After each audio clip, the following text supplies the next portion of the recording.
فلا أقسم بمواقع النجوم وإنه لقسم لو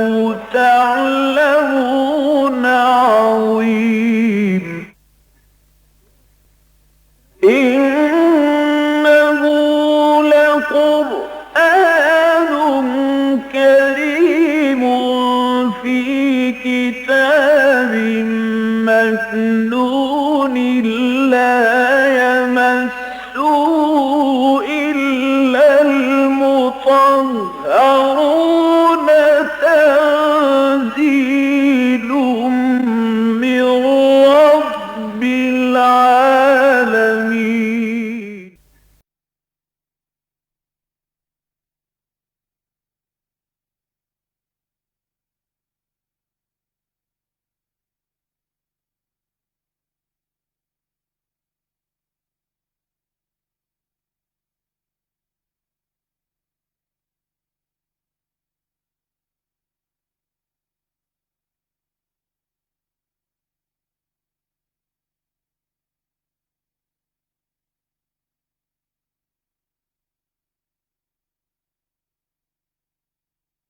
ونصلي على رسوله الكريم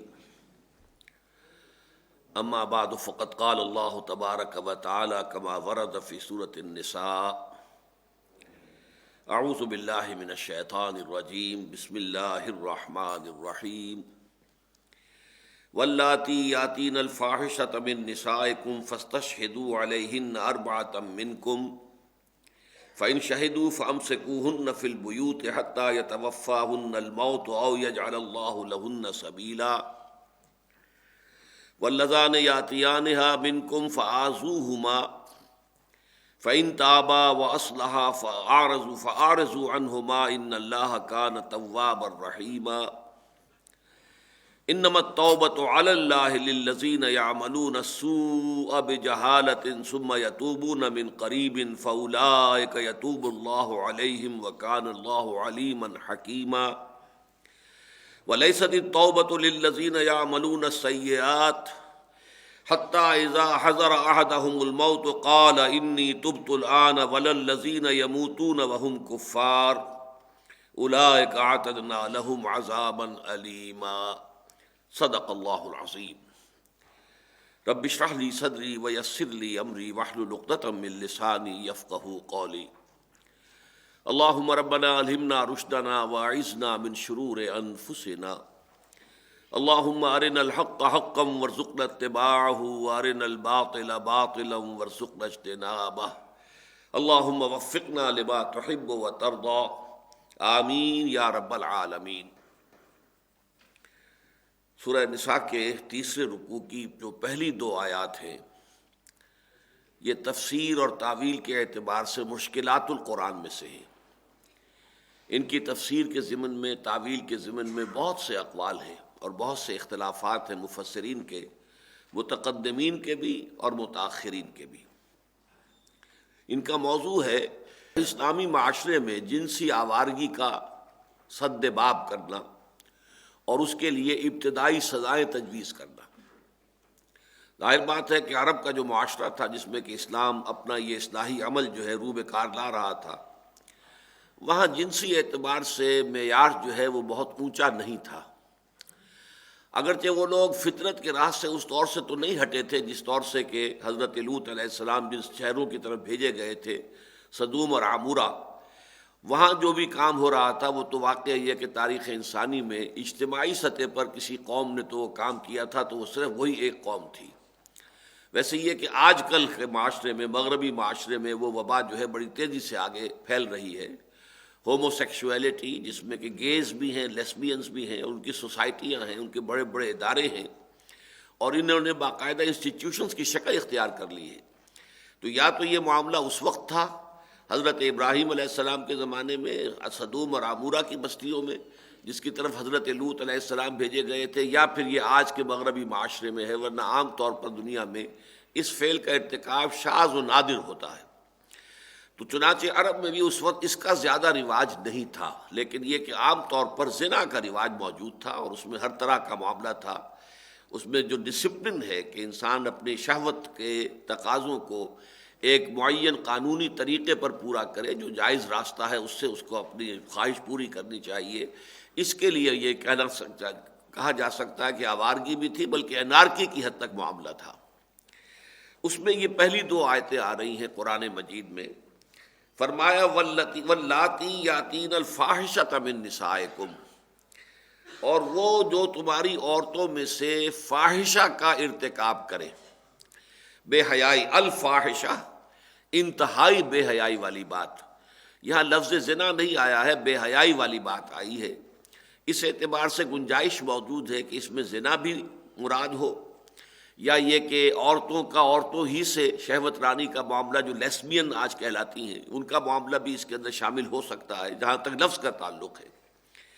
خود زنا کو بھی قرآن مجید میں سورہ بنی اسرائیل میں فاحشہ کہا ہے، وَلَا تَقْرَبُوا الزِّنَا إِنَّهُ كَانَ فَاحِشَةً وَسَاءَ سَبِيلًا، تو الفاحشہ بہت بڑی بے حیائی، واللاتی یاتین الفاحشۃ من نسائکم، اور وہ کہ جو تمہاری بھی عورتوں میں سے، مسلمانوں میں سے اس بہت بڑے فحش کام کا، بڑی بے حیائی کا ارتکاب کریں، فاستشہدوا علیہن اربعۃ منکم، تو گواہ طلب کرو ان پر اپنے میں سے 4 مرد، 4 مردوں کی گواہی۔ زنا کے مقدمات میں شریعت اسلامی میں عورت کی گواہی جو ہے وہ معتبر نہیں ہے، 4 مردوں کی گواہی، وہ مرد بھی قابل اعتماد ہو، فاسق و فاجر نہ ہو، آوارہ نہ ہو، بلکہ قابل اعتماد 4 گواہ ہوں، تو گواہی طلب کرو 4 افراد کی۔ اور یہ گواہی جو ہے جس نوعیت کی حدیث میں آئی ہے، وہ اگرچہ اب حیا مانے ہے کہ میں الفاظ استعمال کروں، لیکن یہ کہ مجبوری ہے کہ حضور نے فرمایا کہ 4 آدمیوں نے اس طور سے دیکھا ہو جیسے کہ سرمے دانی کے اندر سلائی ہوتی ہے، اس کیفیت کا مشاہدہ ہوا ہو، تب جا کر وہ جو زنا کا جو ہے نصاب ہے کہ اس میں گواہی کا کتنا نصاب ہے، اس کیفیت میں 4 آدمیوں نے دیکھا۔ اور یہ بہرحال معلوم ہو جاتا ہے انسان کو کہ یہ آسان کام نہیں ہے، گویا کہ زنا کا مقدمہ قائم کرنا اسلامی ریاست میں ہر کسی کا کام نہیں ہے، آسانی سے نہیں ہے، بلکہ آگے چل کر آپ کو معلوم ہے کہ اگر کوئی شخص چاہے اس نے، وہ خود چشمدید گواہ ہے اور اس نے دیکھا ہے 2 افراد کو یہ کام کرتے ہوئے، لیکن اگر مزید 3 گواہ موجود نہیں ہیں اور وہ اپنی ایک گواہی کا اعلان کر دیتا ہے تو اس پر قذف کی سزا ہوگی، 80 کوڑے اسے لگیں گے۔ اس لیے کہ اسلام یہ نہیں چاہتا کہ اس بے حیائی کا جو ہے عام اشتہار ہو جائے، معاشرے کے اندر اشاعت ہو جائے، بلکہ تبھی یہ معاملہ سامنے آنا چاہیے جبکہ اس درجے کی گواہی موجود ہو، اور اس کے بغیر جو ہے اگر الزام لگایا جائے گا تو الٹا دینے کے دینے پڑ جائیں گے اور قذف کا مقدمہ قائم ہو جائے گا۔ واللاتی یاتین الفاحشۃ من نسائکم فاستشہدوا علیہن اربعۃ منکم فإن شہدوا، پھر اگر وہ 4 افراد گواہی دے دیں کہ ہاں ہم نے اسی حالت کے اندر ان کو دیکھا ہے، فَأَمْسِكُوهُنَّ فِي الْبُيُوتِ، تو اب ان کو بند کر دو گھروں کے اندر۔ یہ ایک حبس کہہ لیجئے، قید کہہ لیجئے، اس لیے کہ اس زمانے میں قید خانے نہیں تھے، جیلیں نہیں تھیں، لہذا یہ گویا کہ ایک قید ہے جو گھروں کے اندر قید کی سزا ان کو دی جا رہی ہے۔ اور یہ کب تک قید رہے گی؟ حتیٰ یتوفاہن الموت، اس میں یہ نہیں کہا کہ 6 مہینے یا 1 سال یا 5 سال، بلکہ یہ کہ یہاں تک کہ یا تو موت انہیں لے جائے، انہیں قبض کر لے، موت کا ہاتھ آئے اور انہیں لے جائے، او یجعل اللہ لہن سبیلا، یا یہ ہے کہ اللہ تعالیٰ ان کے لیے کوئی اور راستہ نکال دے۔ یہ اشارہ ہے در حقیقت جو سورہ نور میں پھر آیا ہے، جو سزا اللہ تعالیٰ کی طرف سے آخری معین ہو گئی، اور پھر حضور نے فرمایا جب کہ وہ آیت آ گئی کہ اللہ تعالیٰ نے راستہ نکال دیا ہے، اگر کنوارا مرد اور کنواری عورت جو ہے یہ زنا کریں گی تو 100 کوڑے لگیں گے، اور اگر شادی شدہ مرد اور شادی شدہ عورت زنا کریں گے تو ان کے لیے رجم ہے۔ یہ جو ہے یہ حد معین ہوئی ہے بہت دیر میں۔ ابتدا میں صرف یہ بات کہی گئی ہے کہ واللاتی یاتین الفاحشۃ من نسائکم فاستشہدوا علیہن اربعۃ منکم فإن شہدوا فامسکوہن فی البیوت حتی یتوفاہن الموت او یجعل اللہ لہن سبیلا۔ اس میں جو اختلافات ہیں وہ میں بعد میں بیان کروں گا، اس کی تعویل میں اور اس کی تفسیر میں۔ ابھی آپ دوسری آیت بھی ساتھ ہی پڑھ لیجئے۔ واللذان یاتیانہا منکم، اور وہ دونوں کے جو تم میں سے اس فعل کا، اس فحش کام کا ارتکاب کریں، فآذوہما، تو ان دونوں کو تکلیف پہنچاؤ، تکلیفیں دو، اذیتیں دو، ان کو جو بھی کوئی تعزیر کے انداز میں جو بھی ان کو تکلیف دی جا سکتی ہے، زبان سے بھی برا بھلا کہنا، شرم دلانا، کیا کام تم نے کیا ہے تم سوچو، اور یہ کہ ہاتھ سے مارنا، زد و کوب کرنا، کوڑے مارنا، یہ مختلف تعزیرات کی شکلیں ہو سکتی ہیں کہ جو وقت کا جو حاکم ہے، قاضی ہے، وہ صورت معاملے کے بارے میں دیکھ کر اور اس پر فیصلہ کر سکتا ہے۔ فَعَزُوهُمَا فَإِن تَابَا، پھر اگر وہ توبہ کر لیں، وہ اصلحہ اور اصلاح کر لیں، فَأَعْرِضُوا عَنْهُمَا، تو ان دونوں سے پھر اپنے آپ کو علیحدہ کر لو، یہ اعراض کرو، وہ چھوڑ دو انہیں۔ اگر وہ توبہ کر لیں اور اصلاح کر لیں تو چھوڑ دو۔ ان اللہ کان تواب الرحیم، اس لیے کہ اللہ تعالیٰ یقیناً بہت ہی توبہ کا قبول فرمانے والا ہے اور بڑا رحیم ہے، بہت ہی رحم فرمانے والا ہے۔ اب ان آیتوں کے بارے میں جیسا کہ میں نے عرض کیا، بڑے اختلافات ہیں۔ ایک تو یہ کہ جو عام طور پر جمہور نے اس کی تفسیر کی ہے وہ اس انداز میں کی ہے کہ پہلی آیت بھی زنا کے بارے میں ہے اور دوسری آیت بھی زنا کے بارے میں ہے۔ فرق صرف یہ ہے کہ پہلی آیت میں صرف عورتوں کا ذکر ہے، مردوں کا ذکر نہیں ہے، حالانکہ ظاہر بات ہے کہ زنا جو ہے وہ تو ایک مرد اور ایک عورت مل کر اس فعل کا ارتکاب کرتے ہیں، تو یہ ایک سوالیہ نشان ہے کہ وہاں پہ مردوں کا ذکر کیوں نہیں کیا گیا۔ دوسری آیت میں جو ہے ظاہر بات ہے کہ دو کا ذکر ہے، تو وہاں اگرچہ ایک اشکال پیدا ہوتا ہے کہ واللذان، یہ دو گویا کہ تثنیہ کا صیغہ جو ہے یہ ضمیر کا، یہ مذکر کا ہے، تو گویا کہ دو مردوں کی بات کی جا رہی ہے۔ تو اس سے بہت سے لوگوں نے یہ خیال کیا ہے کہ یہ غالباً وہ عمل جسے عام طور پر لواطت کہہ دیتے ہیں، سوڈمی، لیکن میرے نزدیک یہ لواطت کا لفظ اچھا نہیں ہے، اس لیے کہ لواطت کا لفظ بنا ہے لوط سے۔ لوط تو نام ہے اللہ کے جلیل القدر پیغمبر کا، ان کے نام کی طرف اس کی کوئی بھی ادنا سی نسبت کرنا بھی وہ میرے نزدیک بہت بڑی جسارت ہے، بہت بڑی غلطی ہے۔ لیکن میں حیران ہوں، ہمارے ہاں یہ تفاسیر کے اندر بھی اور مصنفین نے اپنی تصانیف کے اندر بھی اس لفظ کو بڑی آسانی سے استعمال کیا، بہت فریلی استعمال کیا، حالانکہ یہ نہیں ہونا چاہیے۔ انگریزی میں ہمیں وہ بہتر معلوم ہوتا ہے کہ وہاں اس فعل کو اس شہر کی طرف جو ہے منسوب کیا گیا ہے، سوڈومی، سودوم۔ سودوم وہ شہر تھا، صدوم جس کو ہم کہتے ہیں، سوڈوم، SODOM، یہ بائبل میں اس کا تلفظ ہے، تو اس سے یہ سوڈومی کا لفظ بنا ہے۔ تو یہ بات ٹھیک ہے بالکل کہ اس شہر کی طرف، اس شہر کے رہنے والوں کی طرف اس کو منسوب کیا جائے، اس کی کوئی نسبت حضرت لوط علیہ السلام کی طرف کر دینا میرے نزدیک ایک طرح سے توہین بنتی ہے، واللہ عالم۔ میں حیران ہوں کہ کیوں اس لفظ کا استعمال اس طور سے کثرت کے ساتھ اور بہت فریلی کیا جاتا ہے۔ بہرحال یہ جو فعل ہے ہم جنس پرستی، ایک مرد کا دوسرے مرد ہی سے شہوت رانی کرنا، تو چونکہ یہاں پہ واللذان کا لفظ آیا، واللذان یاتیانہا منکم، جو دو تم میں سے کریں اس فعل کا ارتکاب، اور اللذان جو ہے یہ در حقیقت تثنیہ کا صیغہ ہے، مذکر تثنیہ، یہ مؤنث تثنیہ کا نہیں ہے۔ واللتان ہوتا تو دو عورتیں مراد ہوتی، لیکن چونکہ عربی زبان کا قاعدہ یہ ہے گرامر کا کہ اگر کسی مردوں اور عورتوں کے مجموعے پر اطلاق کرنا ہو کسی وقت، تو برسبیل تغلیب جو ہے مذکر کی ضمیر استعمال ہوگی اور اس میں مراد ہوں گے مرد بھی اور عورتیں بھی۔ تو اگر ایک مرد اور ایک عورت مل کر ایک فحش کام کا ارتکاب کرتے ہیں تو ان میں بھی چونکہ مرد جو ہے وہ غالب ہے، اس لیے وہ برسبیل تغلیب اس کو کہتے ہیں، قاعدہ ہے تغلیب کا، تو یہاں پر مذکر کا ہی جو لفظ استعمال کیا جائے گا، اس لیے یہ دونوں الفاظ اس کے اندر ان کا امکان موجود ہے کہ ایک مرد اور ایک عورت مل کر وہ کام کریں یعنی زنا کریں، یا دو مرد مل کر وہ کام کریں یعنی وہ سوڈمی یا ہم جنس پرستی جو ہے ایک مرد کی مرد کے ساتھ وہ شکل ہو۔ واللذان یاتیانہا منکم فآذوہما، تو انہیں ایذا پہنچاؤ، تکلیف دو، فإن تابا واصلحا، پھر اگر وہ توبہ کر لیں اور اصلاح کر لیں، فأعرضوا عنہما، تو پھر ان سے اعراض کرو، ان کو چھوڑ دو، دفع کرو، جانے دو۔ ان اللہ کان توابا الرحیما، اللہ تعالیٰ بہت تواب اور رحیم ہے۔ اب دیکھیے اشکال نمبر ایک یہ پیدا ہوتا ہے کہ اگر یہ دونوں آیتیں زنا سے متعلق ہیں تو دوسری آیت میں سزا ہلکی دی جا رہی ہے کہ اگر وہ توبہ کر لیں، بس ایذا پہنچاؤ، اگر توبہ کر لیں تو چھوڑ دو، جبکہ پہلی آیت میں سزا بہت سخت ہے کہ ان کو بند رکھو یہاں تک کہ یا تو موت آ کر ان کا قصہ پاک کر دے، اور یا یہ ہے کہ اللہ تعالیٰ کوئی اور حکم جو ہے اس کے لیے نازل فرما دے۔ تو یہ بات بظاہر سمجھ میں نہیں آتی، اس لیے جو لوگ یہ سمجھتے ہیں کہ یہ دونوں آیتوں میں زنا ہی مراد ہے، تو وہ یہ کہتے ہیں کہ اصل میں یہ دوسری آیت پہلے نازل ہوئی تھی اور پہلی آیت بعد میں نازل ہوئی، گویا کہ زنا کے ضمن میں سب سے پہلی بات یہ کہی گئی کہ انہیں کچھ تکلیف پہنچاؤ، ایذا پہنچاؤ، کچھ نہ کچھ تعزیر ان پر کرو یہاں تک کہ وہ توبہ کر لیں۔ اچھا، اس کے بعد دوسرا حکم دیا گیا کہ پھر ان کو بند کر دو، یعنی اگر یہ کہ تعزیر سے کہ ادنا قسم کی تعدیب سے اگر وہ باز نہیں آتے ہیں تو پھر ان کو بند کر دو۔ اور پھر یہ کہ اس کے بعد آخری حکم یہ آیا کہ جب کہ اللہ تعالیٰ کی طرف سے حد نازل ہو گئی کہ اگر وہ کنوارا مرد اور کنواری عورت ہیں تو ان دونوں کو 100 کوڑے لگیں گے، اور اگر شادی شدہ مرد اور شادی شدہ عورت ہیں تو پھر ان کو رجم کیا جائے گا۔ تو گویا کہ یہ تدریج ہوئی کہ پہلے صرف تھوڑی سی تعزیر، تعدیب، ایذا، انہیں تکلیف پہنچانا اور توبہ کر لیں تو چھوڑ دینا۔ اس کے بعد سخت تر حکم آیا اور وہ یہ کہ انہیں بند رکھو یہاں تک کہ اللہ تعالیٰ کا آخری فیصلہ آ جائے، اور پھر وہ آخری فیصلہ آ گیا۔ یہ ایک تعویل ہے، لیکن یہ کہ ذہن اس تعویل کو قبول نہیں کرتا،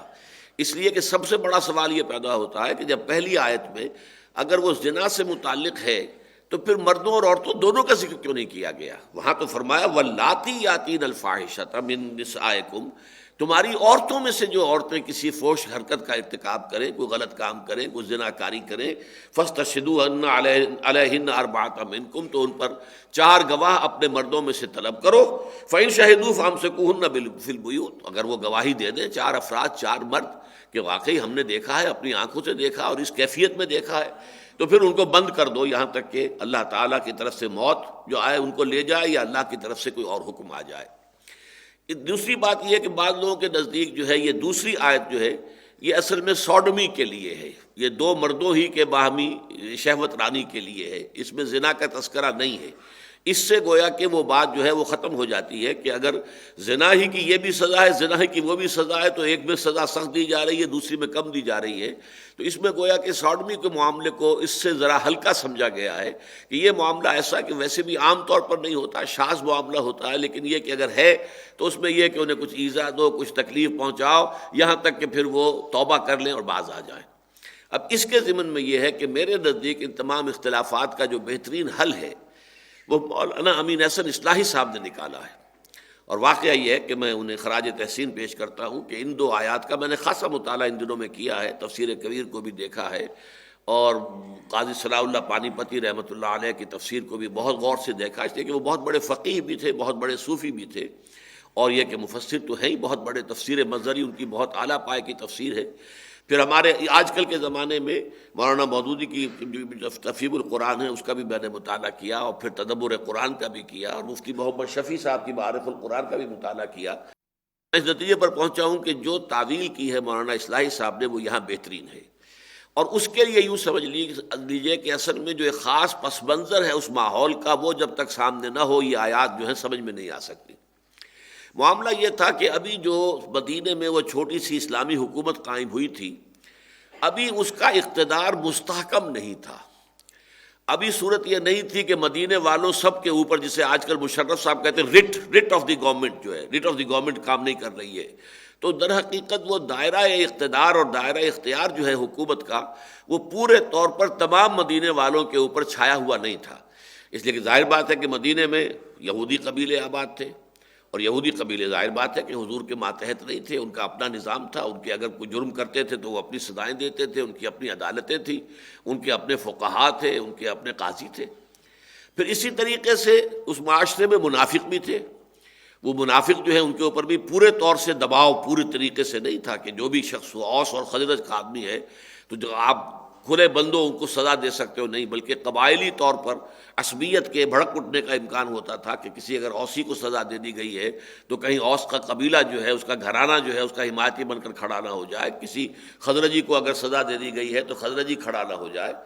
پھر یہ اس سے بھی آگے بڑھ کر یہ ہے کہ عرب کے آس پاس یعنی مدینہ منورہ کے آس پاس جو بدو آباد تھے، ابھی ان پر بھی ریٹ نہیں تھی، ان پر بھی حکومت کی جورسڈکشن نہیں تھی، اسلامی عدالت جو حضور کی تھی مدینے کے اندر اس کا پورا جورسڈکشن جو ہے ان کے اوپر بھی حاوی نہیں تھا۔ اس اعتبار سے پہلے حصے میں در حقیقت پہلی آیت میں بات کی جا رہی ہے اگر کوئی مسلمان لڑکی، مسلمان عورت اس گناہ میں ملوث ہو جائے زنا کے، لیکن دوسرا فریق جو ہے وہ مسلمان نہیں ہے، فرض کیجیے یہودی ہے، ایک کنیز ہے، مسلمان لڑکی ہے، مسلمان باندی ہے، لونڈی ہے، کنیز ہے، اور آپ کو معلوم ہے کہ کنیزوں کا معیار اخلاق اس زمانے میں ابھی اتنا اونچا نہیں تھا، وہ تو قرآن مجید نے رفتہ رفتہ جو ہے آ کر اس میں اصلاح کی ہے، ورنہ یہ کہ سورہ نور کے اندر یہ مذکور ہے کہ وہ اپنی لونڈیوں سے پیشہ بھی کرایا کرتے تھے، اسے کمائی کا ذریعہ بناتے تھے، باقاعدہ اس کا ذکر قرآن مجید میں ہے۔ لہذا اس حوالے سے ان کا چونکہ کردار جو ہے اس معیار کا نہیں تھا، لہذا فرض کیجئے کہ کوئی مسلمان عورت جو ہے وہ ملوث ہو گئی ہے کسی یہودی سے یا کسی منافق سے جس کے اوپر پورا دباؤ جو ہے اسلامی معاشرے کا موجود نہیں ہے، یا آس پاس کے کسی بدو کے ساتھ اس کا معاملہ ہو گیا ہے، لہذا یہاں مرد کا تذکرہ نہیں کیا جا رہا، اس لیے کہ مرد جو ہے وہ جورسڈکشن میں نہیں ہے،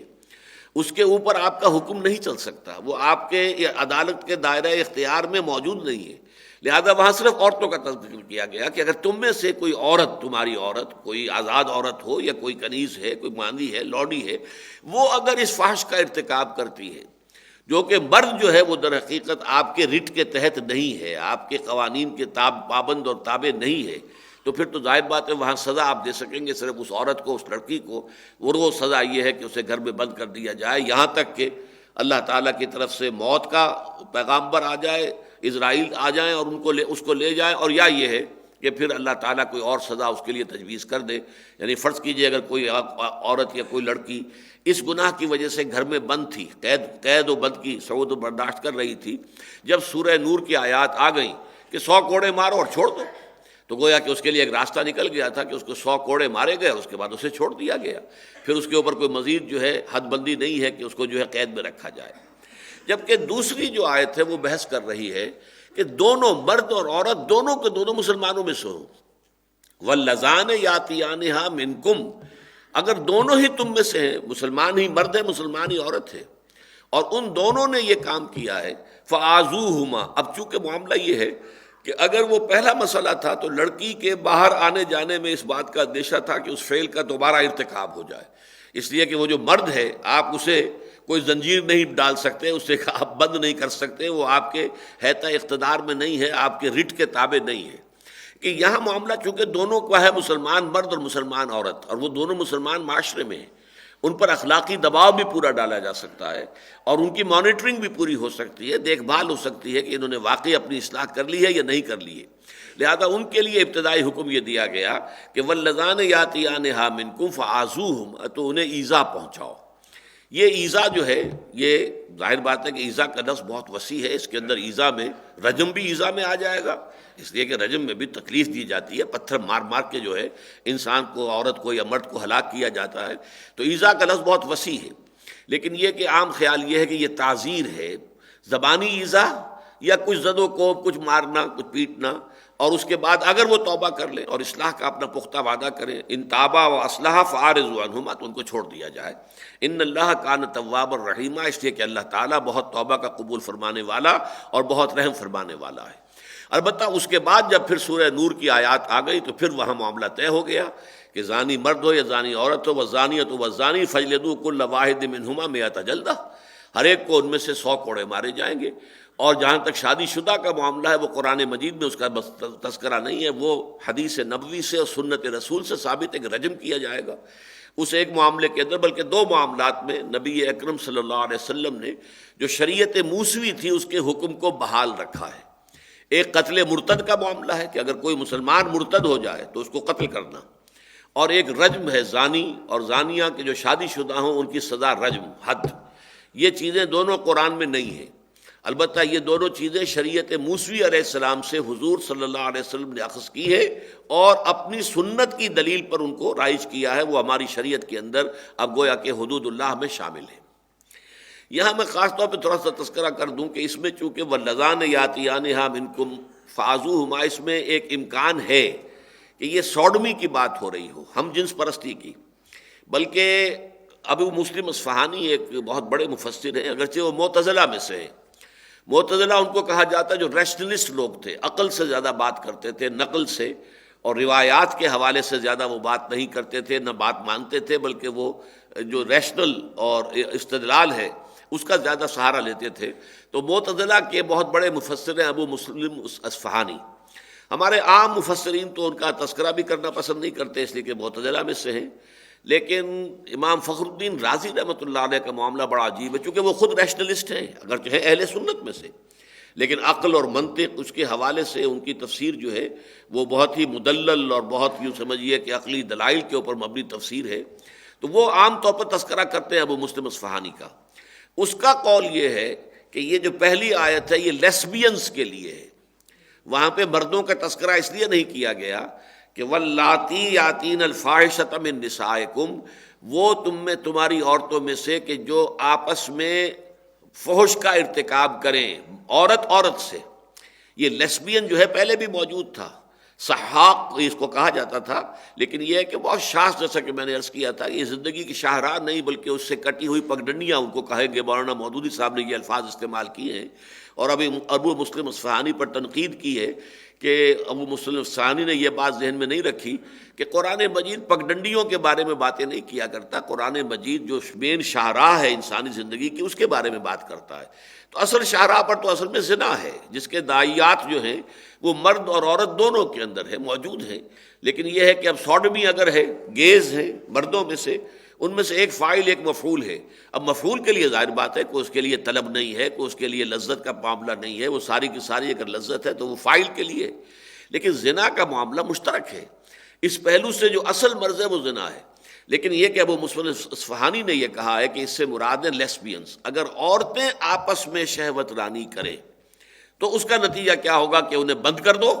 اور اس بند کرنے کے بعد جب تک کہ کوئی اللہ تعالیٰ کی طرف سے کوئی اور حکم نہ آ جائے یا موت ان کو جو ہے نہ لے جائے. یہ ہے ابو مسلم اصفہانی کی رائے،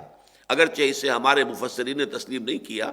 بلکہ جیسا کہ میں نے عرض کر چکا ہوں ابھی، میں نے اس ضمن میں جو تسلیم کی ہے، جو زیادہ قبول کی ہے میرے ذہن اور دل نے، جو بات وہ مولانا امین احسن اصلاحی صاحب کی ہے کہ اس میں مراد ہیں وہ عورتیں جو مسلمان عورتیں، چاہے وہ حرہ ہوتی تھیں یا یہ کہ وہ کنیزیں تھیں، وہ اگر ایسے لوگوں سے، یہودی سے یا کسی غیر مسلم سے، مشرک سے یا کسی منافق سے کہ جو پورے طور سے اسلامی ریاست کا دباؤ ابھی قبول نہیں کر رہا ہو، اگر ان سے ملوث ہو گئی ہیں زنا کے ارتکاب میں، تو پھر یہ ہے کہ یک طرفہ ہی معاملہ کرنا پڑے گا کہ جن پر ہمارا زور چلتا ہے، جن پر ہمارا رٹ ہے، انہی کو ہم سزا دیں، اور وہ سزا یہ ہے کہ ان لڑکی کو یا اس عورت کو جو سزا دی جائے گی. لیکن یہ واللذان یاتیانہا منکم جو ہے، اس کے اندر چونکہ کافی امکان موجود ہے کہ یہاں مراد سوڈمی بھی ہو، لہذا ہمارے ہاں یہ سمجھ لیجئے کہ، اور یہی ایک آیت ہے قرآن مجید میں کہ جو سوڈمی کے بارے میں ہے اور کہیں ذکر نہیں ہے. بالواسطہ طور پر اگرچہ ذکر ہے قرآن مجید میں دو مقامات پر، ایک تو سورہ معارج میں اور ایک سورہ مومنون کو شروع میں بیان کیا گیا ہے کہ انسان کے لیے شہوت رانی جو ہے مرد کے لیے، اس کے دو ہی طریقے جائز ہیں. والذین هم علی فروجہم حافظون الا علی ازواجہم او ما ملکت ایمانہم فانہم غیر ملومین فمن ابتغى وراء ذلک فاولئک هم العادون. وہ لوگ جو اپنی شرمگاہوں کی حفاظت کرتے ہیں سوائے اپنی بیویوں کے یا اپنی باندیوں، کنیزوں، اپنی لونڈیوں کے، اس کے علاوہ ان کے اوپر تو کوئی الزام نہیں ہے. وہ اگر اس سے اپنی شہوت کی تسکین کرتے ہیں بیوی سے اور اپنی لونڈی اور باندی سے تو کوئی حرج نہیں ہے، کوئی ملامت کے قابل بات نہیں ہے. لیکن فمن ابتغى وراء ذلک، جو اس کے علاوہ کوئی راستہ اختیار کرے گا تو ظاہر بات ہے وہ فاولئک هم العادون، تو وہ حد سے گزر جانے والے ہیں، وہ پھر قابل سرزنش ہیں، قابل سزا ہیں، مستوجب سزا ہیں. اب اس میں ظاہر بات ہے کہ سوڈمی بھی آ گئی، اور اسی میں اگرچہ حیا مانے ہے، لیکن مجھے آج یہ بات واضح کرنی ہے، استمناء بالید بھی ہے، جسے ماسٹربیشن کہتے ہیں. ہاتھ سے ہی انسان جو ہے وہ اپنا تناؤ جو وجود کے اندر شہوت جو ہے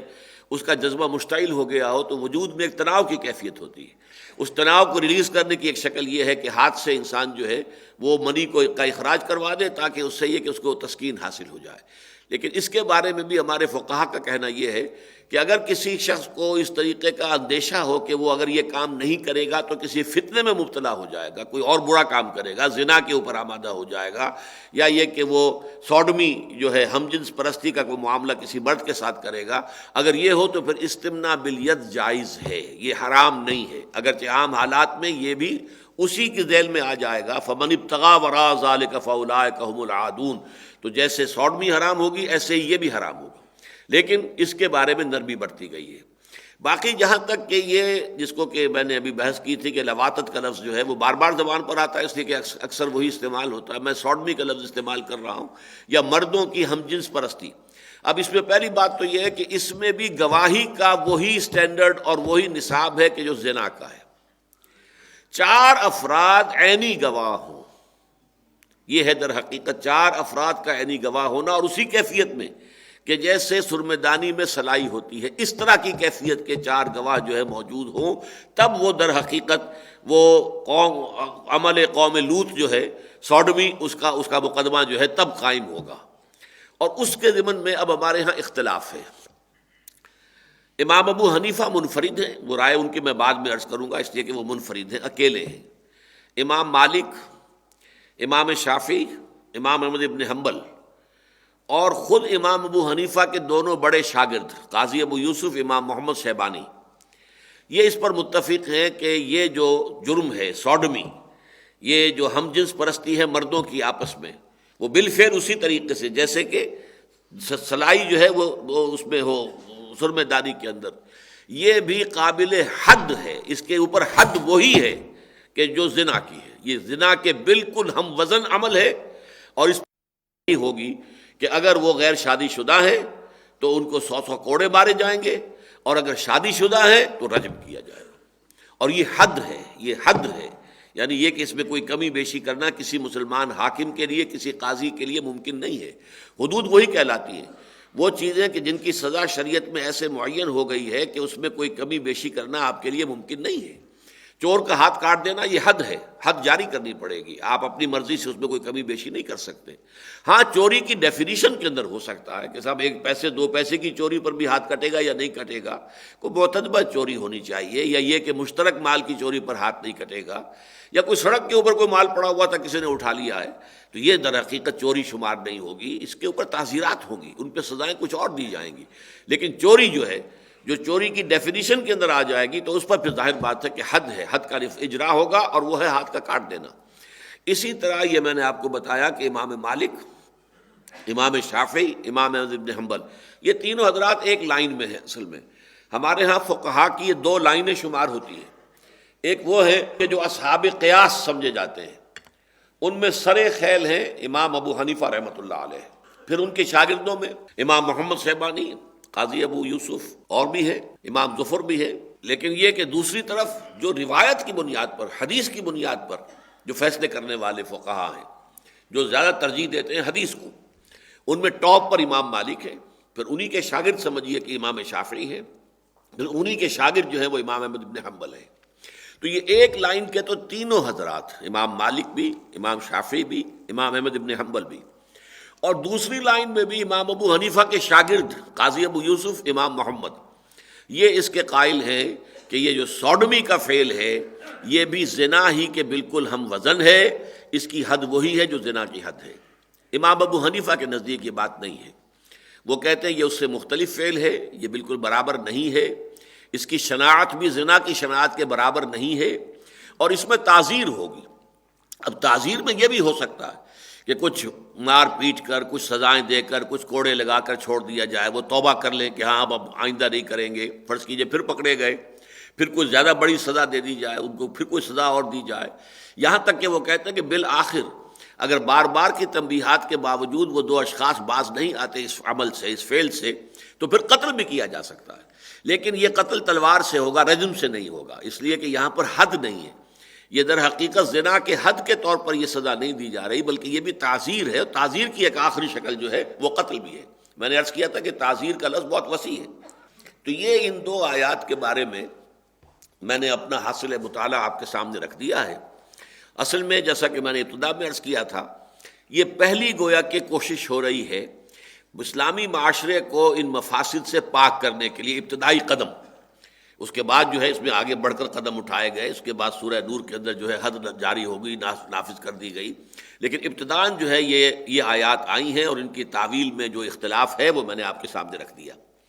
میرے نزدیک دونوں آیتیں در حقیقت زنا کے بارے میں ہیں، لیکن پہلا زنا ہے اس لڑکی یا عورت کا جو مسلمان ہے،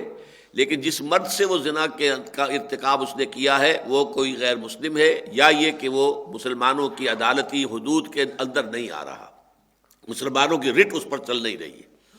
اور دوسری وہ ہے کہ جو دونوں مسلمانوں کے حیطِ اقتدار کے اندر ہیں، مرد بھی اور عورت بھی۔ البتہ یہ کہ ثانوی طور پر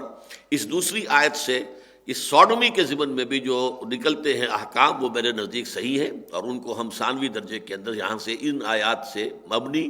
اور ان سے مستخرج قرار دے سکتے ہیں۔ اب چونکہ یہاں لفظ توبہ آ گیا تھا، فَإِن تَابَا وَأَصْلَحَا فَأَعْرِضُوا عَنْهُمَا، اگر وہ دونوں جو ہیں توبہ کر لیں اور اصلاح کر لیں اپنی، تو پھر ان سے اعراض کرو، انہیں چھوڑ دو۔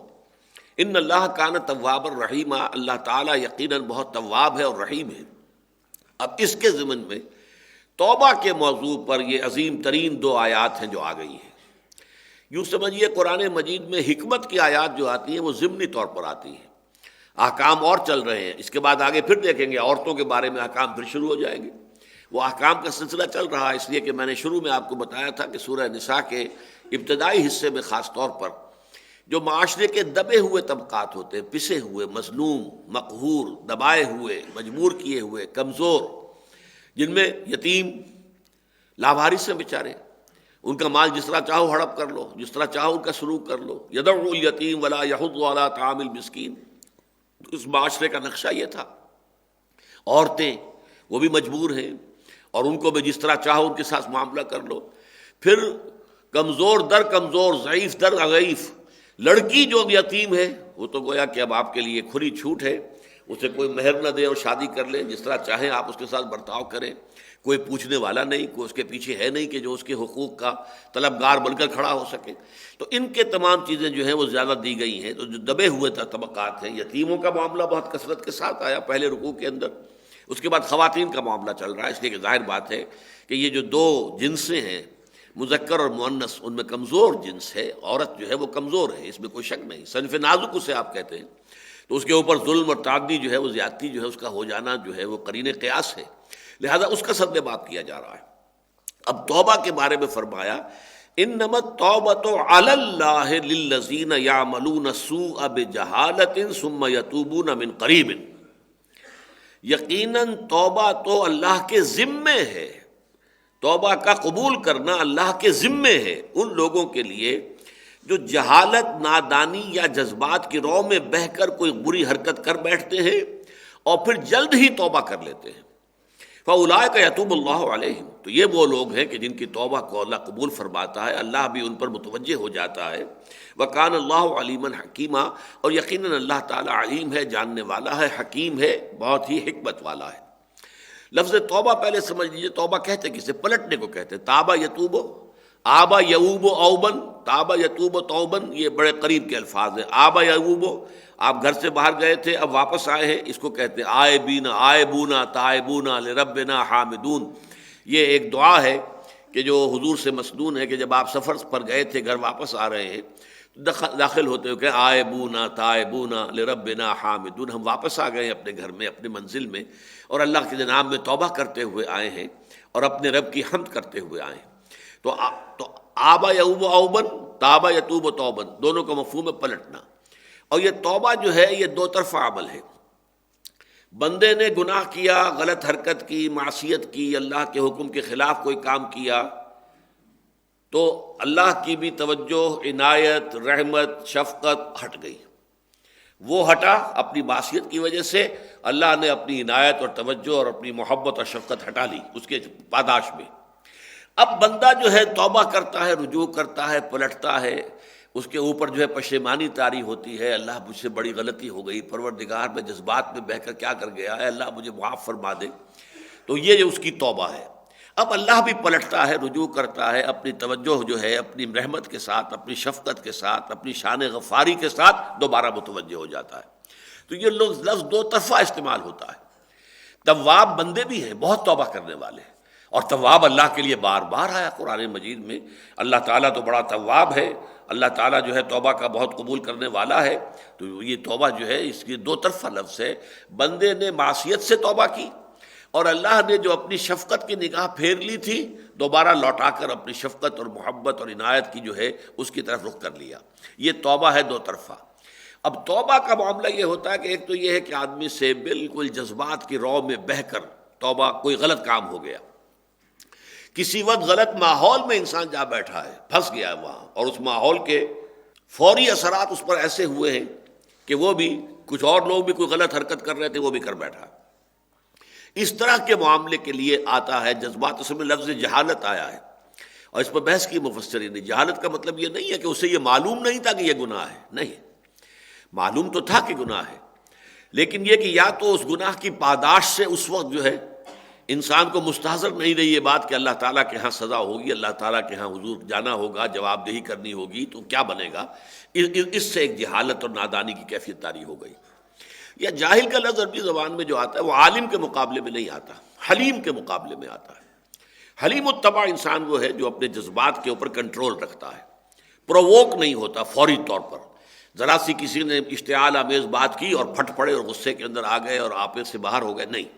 وہ جاہل کہلائے گا۔ ایک حلیم الطبع شخص وہ ہوتا ہے یہ پوری اپنے آپ کو سیلف پوزیس کرتا ہے، اپنے آپ کو سیلف پوزیشن کے ساتھ اور بڑی حکمت کے ساتھ بات کرتا ہے۔ تو اس اعتبار سے نادانی یہاں پہ مراد یہ نہیں ہے کہ اسے معلوم نہیں تھا کہ یہ گناہ تو معلوم تھا کہ ہے، لیکن پھر بھی در حقیقت انسان کا کوئی بھی عمل کر گزرنا جو ہے وہ جذبات کی رو کی وجہ سے ہوتا ہے۔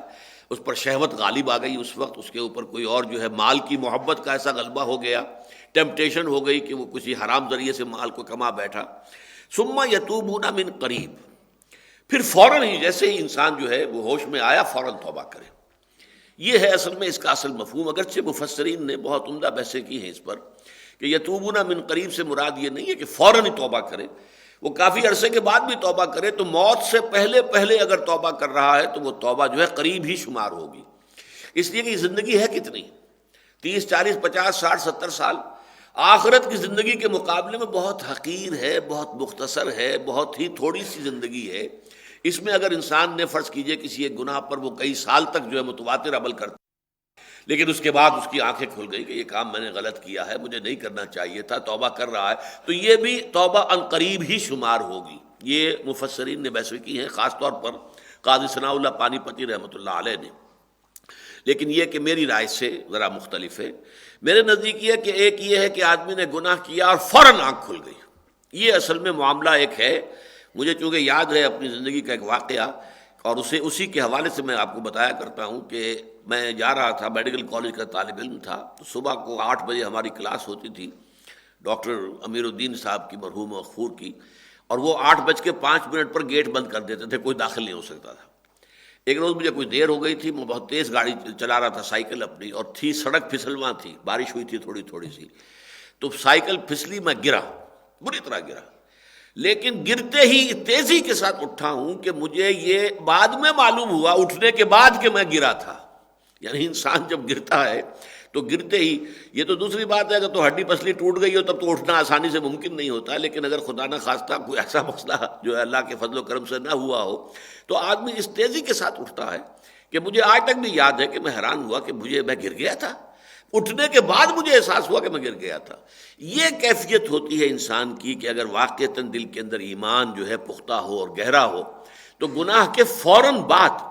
جیسے کہ ایک سیلاب آتا ہے اور سیلاب کا جو ہے ریلا گزر گیا، وہ سیلاب کا ریلا گزرنے کے فوراً بعد جو ہے انسان ہوش میں آ جاتا ہے۔ یہ ہے در حقیقت اس پہلی آیت کا اصل مقصود، اور اسی لیے اس میں اس قدر سخت لفظ استعمال ہوا ہے، انما التوبۃ علی اللہ، اللہ کے ذمے ہے۔ اللہ کے ذمے ہم کوئی شے قرار نہیں دے سکتے، یہ تو اس لیے کہ خود اس نے اپنے ذمے لگا لیا ہے، خود کہہ رہا ہے، لیکن اس توبہ کا قبول کرنا اللہ فرما رہا میرے ذمے ہے۔ اور میں یہ لفظ استعمال نہیں کرتا تھا، لیکن میں نے دیکھا کہ قاضی ثناء اللہ پانی پتی رحمۃ اللہ علیہ نے اس کے لفظ استعمال کیا، اللہ نے فرض قطعی قرار دیا اپنے اوپر، فرض قطعی قرار دیا ہے کہ ایسے شخص کی توبہ کو قبول کرنا مجھ پر لازم ہے، فرض ہے مجھ پر۔ ویسے الفاظ کے اندر اسی کا انداز ہے، انما التوبۃ علی اللہ للذین یعملون السوء بجہالۃ ثم یتوبون من قریب، وہ لوگ کہ جو کوئی گناہ کا ارتکاب کرتے ہیں، کوئی بری حرکت کرتے ہیں، وہ جذبات کی رو میں بہہ کر کسی غلط ماحول کے اندر حالات یا جذبات کا ریلا آتا ہے، کچھ اور ہے، فوراً کر بیٹھے، لیکن فوراً ہی پھر وہ اگر جو ہے ہوش میں آ گئے اور انہوں نے اللہ کی جناب میں توبہ کی، فوراً پشیمانی طاری ہو گئی، تو اللہ تعالیٰ کے ذمے ہے، اللہ کے ذمے فرض ہے کہ وہ اس توبہ کو قبول کرے۔ فَأُولَٰئِكَ يَتُوبُ اللَّهُ عَلَيْهِمْ وَكَانَ اللَّهُ عَلِيمًا حَكِيمًا، اللہ تعالیٰ علیم بھی ہے، حکیم بھی ہے۔ وَلَيْسَتِ التَّوْبَةُ لِلَّذِينَ يَعْمَلُونَ السَّيِّئَاتِ، اور توبہ کا یہ حق ان لوگوں کے لیے نہیں ہے کہ جو برائیاں کرتے رہتے ہیں حَتَّىٰ إِذَا حَضَرَ أَحَدَهُمُ الْمَوْتُ، یہاں تک کہ جب کہ ان میں سے کسی کا موت کا معاملہ آ جائے، موت کا وقت آ جائے، موت سرہانے آن کھڑی ہوئی ہو، قَالَ إِنِّي تُبْتُ الْآنَ، تو اس وقت وہ کہے کہ میں اب توبہ کرتا ہوں۔ وَلَلَّذِينَ يَمُوتُونَ وَهُمْ كُفَّارٌ، اور نہ ہی ان لوگوں کے لیے توبہ کا کوئی حق ہے کہ جو مر جائیں کفری کی حالت میں، کہ وہ بھی کہیں گے جا کر وہاں تو اللہ تعالیٰ کے ہاں قیامت کے دن پروردگار اب توبہ کرتے ہیں، ہم باز آ گئے، ربنا ابصرنا وسمعنا فرجعنا نعمل صالحا انا موقنون، پروردگار اب ہم نے دیکھ لی، حقیقتیں ہم پر منکشف ہو گئی، 14 طبق ہمارے روشن ہو گئے، ہم نے حقیقت سن بھی لی دیکھ بھی لی، اب ہمیں ذرا ایک دفعہ دنیا میں بھیج دے تو ہم وہ کام نہیں کریں گے جو پہلے ہم کرتے تھے، اب ہمیں یقین کامل حاصل ہو گیا ہے، اس کے مطابق صحیح کام کریں گے۔ وہ توبہ وہاں قبول نہیں ہوگی، نہ وہ توبہ آخرت کے اندر قبول ہوگی، میدان حشر میں قبول ہوگی، یا جہنم میں توبہ کرنے والے کی توبہ قبول ہوگی، نہ ہی اس دنیا میں جب موت کے آثار شروع ہو جائیں تو پھر توبہ کا دروازہ بند ہو جاتا ہے۔ اس کے لیے جو لفظ آیا ہے حدیث میں وہ یہ ہے ما لم یغرغر، توبہ جو ہے جب تک کہ یہ گھنگرو نہیں بولتا انسان کے حلق میں۔ آپ کو معلوم ہے کہ آخری وقت میں جو ہے وہ بلغم وغیرہ جب جو ہے وہ ٹریکیا وغیرہ کے اندر اور پھیپھڑوں کے اندر بولتا ہے تو وہ آخری وقت میں نزا کے وقت جو گھنگرو سا بول رہا ہوتا ہے حلق کے اندر، یہ غرغر ہے۔ معلم یغرغر، جب تک یہ کیفیت نہیں ہوتی توبہ کا دروازہ کھلا ہوا ہے۔ امید دلائی گئی ہے، یقین نہیں دلایا گیا۔ یقینی تو توبہ وہ ہے اللہ کے ذمے کہ جو انسان نے غلطی کی اور فوراً توبہ کر لے۔ البتہ اس میں بھی علماء کا اتفاق ہے کہ فرض کیجئے اس کے بعد پھر کبھی وہی موقع پیش آ گیا، پھر خطا ہو گئی، پھر غلطی ہو گئی، پھر جذبات کی راہ میں بہ گئے، پھر توبہ کی، پھر کیا، پھر کوئی حرج نہیں۔ توبہ تواب اسی لیے کہا گیا ہے کہ توبہ کرتے رہنے والا، کل بنی آدم خطاؤن وخیر الخطائین توابون، تمام بنی آدم انتہائی خطا کار ہیں، سب کے سب خطا کار ہیں۔ کون ہے کہ جو گناہ سے بچا ہوا ہے؟ فرق یہ ہے کہ کسی کا کوئی گناہ ہے، کسی کا کوئی اور گناہ ہے۔ کل بنی آدم خطاؤن، اور خطا جو ہے فعال کے وزن پر مبالغے کا صیغہ ہے۔ تمام بنی آدم انتہائی خطا کار ہیں، کل بنی آدم خطاؤن وخیر الخطائین التوابون، اور بہترین جو ہیں ان میں جو خطا کار ہیں ان میں وہ ہیں جو توبہ کرتے ہیں، بار بار توبہ کرتے ہیں۔ اس لیے کہ انسان جب توبہ کرے تو اس کی شرائط ہیں، جس وقت توبہ کرے اس وقت عزم مصمم ہو کہ یہ کام میں نے اب نہیں کرنا ہے۔ فرض کیجئے کہ انسان جو ہے قوی ارادے کا مالک نہیں ہے، اس کا ارادہ ضعیف ہے، کمزور ہے، اس کے اندر جو ہے عزم نہیں ہے، لم نجد لہو عزما، جیسا کہ آیا ہے کہ حضرت آدم علیہ السلام کے بارے میں ہم نے اس میں عزیمت نہیں پائی، ہمت نہیں پائی۔ ہم نے اسے روکا تھا کہ فلاں درخت کا پھل نہ چکھنا، اس نے کھا لیا، فنسی، بھول گیا، ولم نجد لہو عزما، ہم نے اس کے اندر کوئی عزم نہیں دیکھا کہ جم جائے آدمی ایک بات کے اوپر۔ تو توبہ کی، ایک تو یہ ہے کہ اس کے بعد جم گیا، کیا کہنے ہیں، نور علی نور،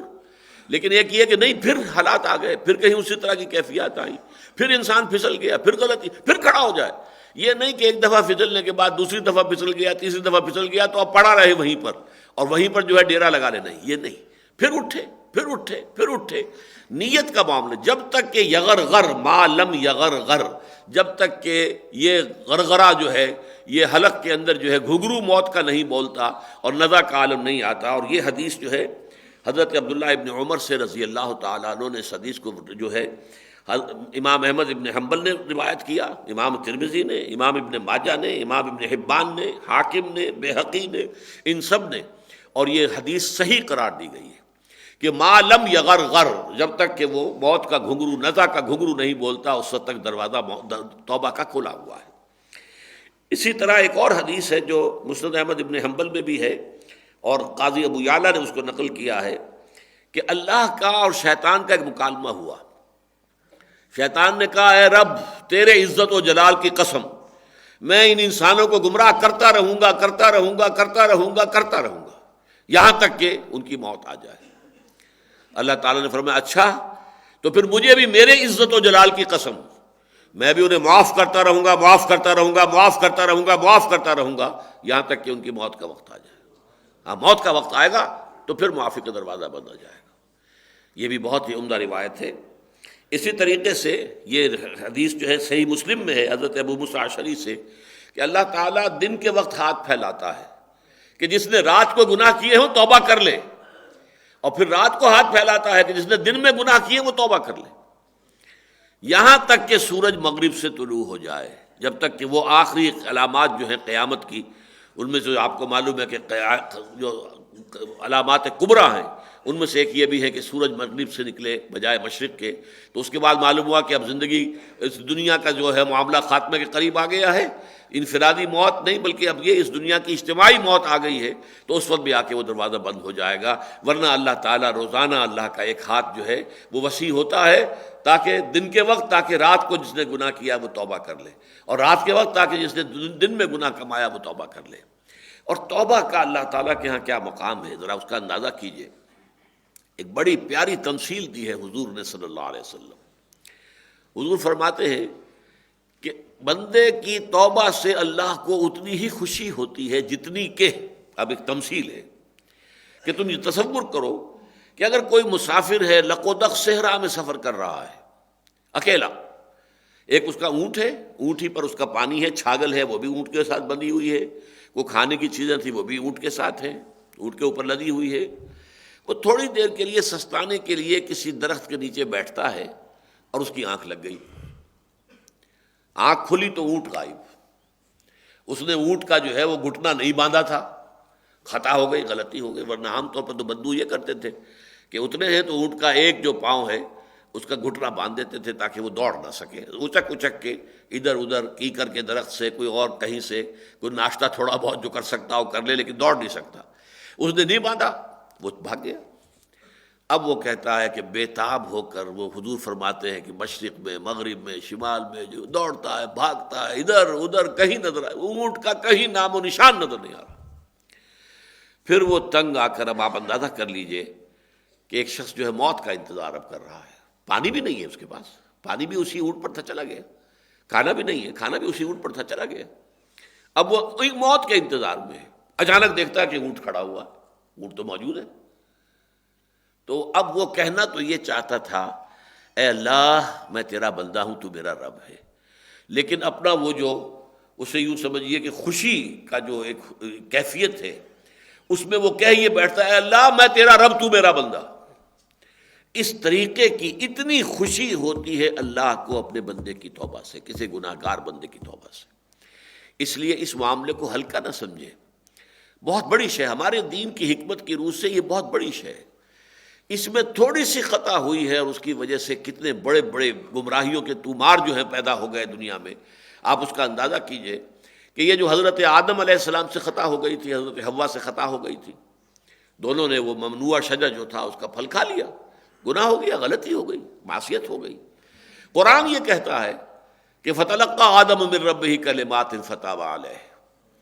حضرت آدم علیہ السلام کو اللہ تعالیٰ نے، ان میں پشیمانی پیدا ہو گئی لیکن الفاظ نہیں تھے، کن الفاظ میں اللہ کی جناب میں توبہ کریں، لہذا انہوں نے، اللہ تعالیٰ نے الفاظ تلقین فرما دیے کہ ٹھیک ہے تم توبہ کرنا چاہتے ہو تو یہ الفاظ ہیں۔ وہ الفاظ ہیں جو سورہ بقرہ کے 4 رکوع میں ہے، ربنا ظلمنا، نہیں یہ سورہ اعراف میں ہے، ربنا ظلمنا انفسنا وان لم تغفر لنا وترحمنا لنکونن من الخاسرین۔ اللہ نے معاف فرما دیا، توبہ، خطا ہوئی، توبہ ہوئی، بات ختم۔ التائب من الذنب کمن لا ذنب له۔ ہمارے ہاں تو تعلیم یہ ہے کہ جس شخص نے گناہ سے توبہ کی ہے وہ ایسے جیسے اس نے گناہ کیا ہی نہیں، اٹس واشڈ آف، صاف ہو جاتا ہے، نامہ اعمال کے اوپر سے دھو دیا جاتا ہے، کوئی دھبا، کوئی اس کا نشان، کوئی آفٹر افیکٹ تک بھی باقی نہیں رہتا۔ یہ توبہ کی کیفیت یہ ہے کہ کمن لا ذنب لہ، التائب من الذنب کمن لا ذنب لہ، توبہ سے گناہ سے توبہ کرنے والا تو ایسے جیسے اس نے گناہ کبھی کیا ہی نہیں تھا۔ لیکن یہ کہ چونکہ تورات میں اس توبہ کا ذکر نہیں آیا کہ حضرت آدم نے توبہ کر لی اور اللہ نے معاف کر دیا، نتیجہ کیا نکلا؟ عیسائیوں نے پھر اس کے اوپر جو ردے چڑھائے ہیں کہ جب آدم نے گناہ کیا تھا تو اس کا مطلب یہ ہے کہ ابن آدم جو بھی پیدا ہو رہا ہے، آدم کی نسل میں جو بھی مرد یا عورت پیدا ہو رہے ہیں سب گناہ گار ہیں، پیدائشی طور پر ہر انسان گناہ گار ہے۔ اچھا پیدائشی طور پر میں گناہ گار ہوں تو اب کیا کروں؟ میں گناہ کیسے دھلے گا؟ بھئی میں نے کوئی غلطی کی ہو میں توبہ کر لوں، میں پیدائشی طور پر گناہ گار ہوں، وہ تو گناہ میں نے کیا ہی نہیں تھا نا، وہ تو مجھے مل گیا ہے وراثت میں۔ اب میرے چہرے کی ایک رنگت ہے، اس رنگت کو تو میں بدل نہیں سکتا، اگر میری خلقت کے اندر گناہ شامل ہے تو میں خود گناہ کیسے دور کروں گا؟ لہٰذا اب انہوں نے فلسفہ تراشا کہ اللہ تعالیٰ نے اپنے اکلوتا بیٹا دنیا میں بھیج کر اور قربانی کا بکرا بنوا کر اور ان لوگوں کی طرف سے جو ہے کفارہ بنا دیا کہ جو عیسیٰ کو مان لے، عیسیٰ کو مان لو گے تو گویا کہ عیسیٰ جو سولی پر چڑھے انہوں نے اپنی جان دی، وہ گویا کہ تمہاری طرف سے کفارہ ہو گئے، اس گناہ کا کفارہ۔ اب یہ دیکھیے ردے پر ردا، غلطی پر خشت اول چون حد معمار کج، تاثریہ بھی رود دیوار کج. ایک غلطی اگر شروع میں ہو جائے تو اس غلطی کے اوپر ردے رکھتے ہیں اور کہاں سے کہاں بات پہنچ جاتی ہے. اسلام میں یہ کہ توبہ کر لیا. البتہ توبہ کی شرائط ہے. توبہ یہ نہیں ہے کہ آپ نے بس استغفر اللہ ربی من کل ذنب واتوب الیہ یہ 100 مرتبہ کہہ لیں، 1000 مرتبہ کہہ لیں، 10,000 مرتبہ کہہ لیں، اس سے توبہ نہیں ہوگی. ہاں ذکر کا فائدہ مل جائے گا. آپ نے اللہ کا ذکر کیا ہے، استغفر اللہ ربی من کل ذنب، اپنا رب قرار دیا ہے اسے، اتوب الیہ اب اس کی طرف رجوع کرنے کا اعلان کیا ہے، تو ثواب کچھ مل جائے گا. توبہ نہیں ہوگی. توبہ کے لیے 3 شرطیں کم سے کم. نمبر 1، حقیقی پشیمانی ہو کہ یہ مجھ سے بہت غلط حرکت سرزد ہو گئی ہے. حقیقی پشیمانی. اور یہ پشیمانی، دس از دی ایسنس آف توبہ. ریپینٹنس جو ہے اس کی ایسنس پشیمانی ہے. اسی کا تذکرہ کر دیا تھا علامہ اقبال نے ایک شعر میں، اپنی بالکل نوجوانی کے دور میں. ابھی طالب علم تھے اس زمانے میں، لاہور میں کوئی مشاعرہ ہوا تھا اور اس میں کوئی بہت بڑے جو ہے ملک الشعراء بھی موجود تھے، جنہوں نے کہا تھا کہ میاں صاحبزادے اس عمر میں اور یہ شعر،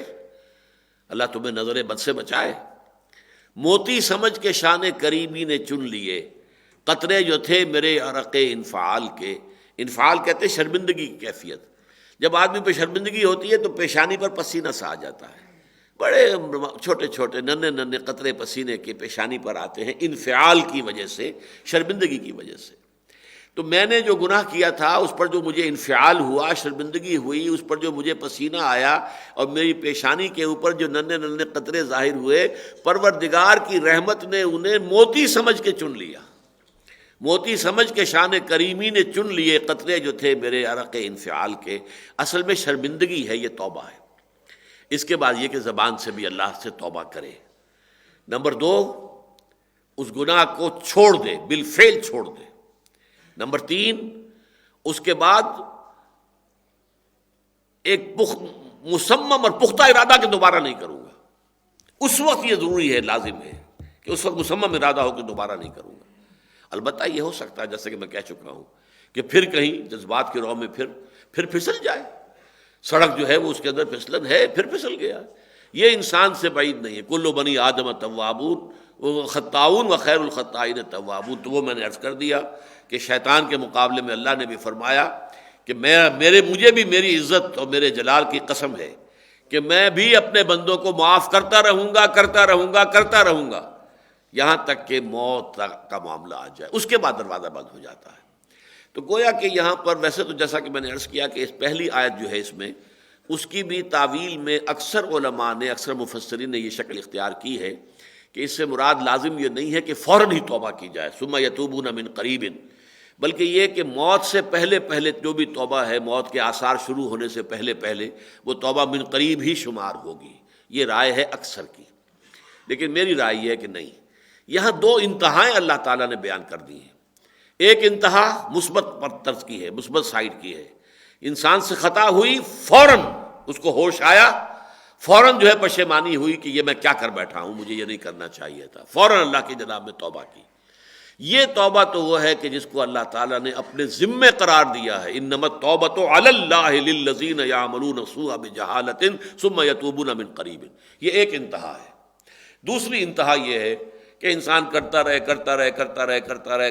غلط حرام خوری ہے، جو بھی ہے غلط کام کر رہا ہے یہاں تک کہ موت جو ہے سراہنے آ کھڑی، اب کہے کہ میں توبہ کرتا ہوں. یہ توبہ ہے ہی نہیں. اس کی توبہ کی قبولیت کا کوئی سبب.